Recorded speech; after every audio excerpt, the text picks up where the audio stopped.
ఉందో ఈ లోగో ఏదైతుందో ఇది ఉమ్మడి ఆస్తి, ఉమ్మడి హక్కు. రెండు రాష్ట్రాలకు సంబంధించిన పాడి పరిశ్రమాభివృద్ధి సంస్థలకు సంబంధించిన ఉమ్మడి హక్కు.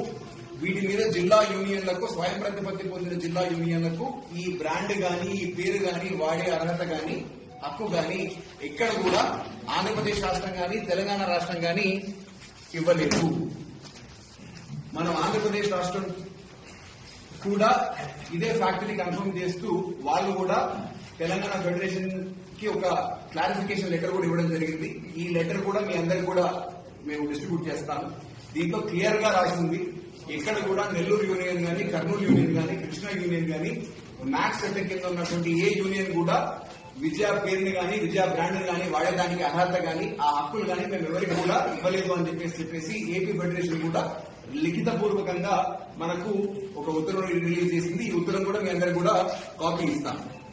అయినా కూడా సరే గడిచిన 2 సంవత్సరాలుగా వివిధ జిల్లా యూనియన్లు, కర్నూలు యూనియన్ గాని, నెల్లూరు యూనియన్ గాని, కృష్ణా యూనియన్ గాని, మదర్ డైరీ నార్మల్ యూనియన్ గాని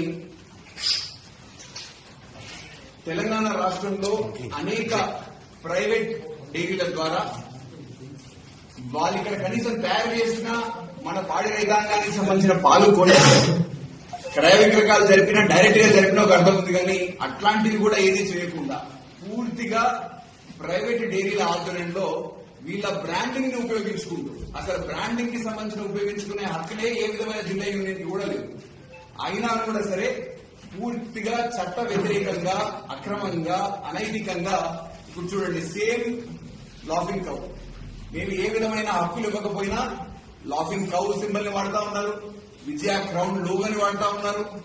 వెనకాల మీరు ప్యాకెట్ చూసినట్టయితే ఇక్కడ విజయ తెలంగాణ అయితే ఉండదు, ఇది ఉట్టి విజయ అని రాసుకుంటారు. వెనకాల మీరు ప్యాకెట్ ని తిప్పి చూసుకున్నట్టయితే manufactured by Abhaya agro forms, అది ఎవరు ఏంటి అనేది మనకు తెలియదు. మళ్ళీ ఇంకొక దగ్గర మ్యానుఫ్యాక్చర్, అదే ప్యాకెట్ మీద manufactured by Arvayas nature products private limited, పైన marketed by Vijaya milk products. ఇది ఏంటి అనేది ఎవరికి అర్థం కాదు. అయినా కూడా సరే పాలను అసలు ఏ విధమైన అర్హత లేకుండా, హక్కు లేకుండా కూడా విజయ పేరు మీద బయట విక్రయం చేస్తా ఉంటారు. మరి ఈ ప్రైవేట్ డైరీస్ ఏవైతే ఉన్నాయో వాళ్ళు నాణ్యతాపరమైన ప్రమాణాలు పాటిస్తున్నారా లేదా, స్వచ్ఛమైన పాలు కొంటున్నారా లేదా అనేది ఎవరికి తెలుసు? ఎవరికి కూడా తెలియదు.